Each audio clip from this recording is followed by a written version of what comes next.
In this quick discussion, let us talk about how to remember the GST provisions of reverse charge aspects with respect to renting of motor vehicle services.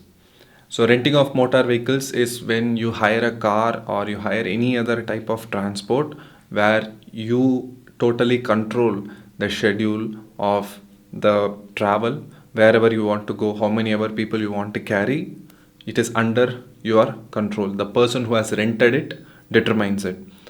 That means the vehicle is at your disposal till the time of renting.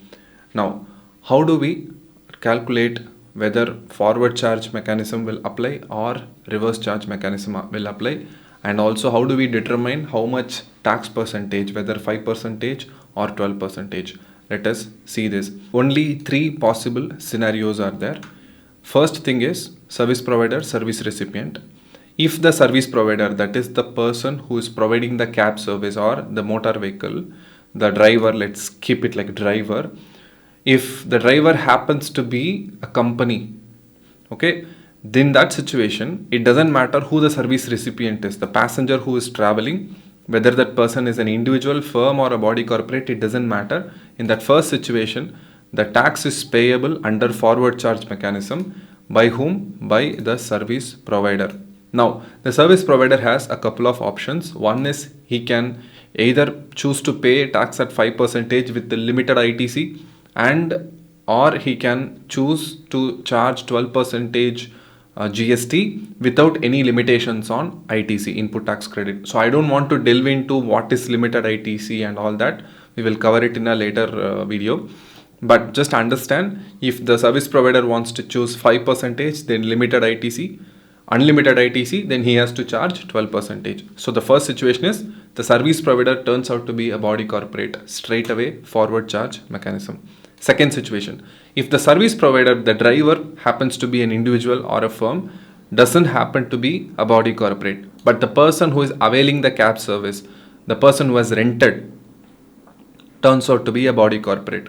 In that situation, the service recipient, whoever is the body corporate, is supposed to pay reverse charge mechanism, tax under reverse charge mechanism, and the tax rate is fixed at 5% standard. Whenever there is a reverse charge scenario, only 5%. So you don't need to confuse it whether 5 or 12, standard rate 5%.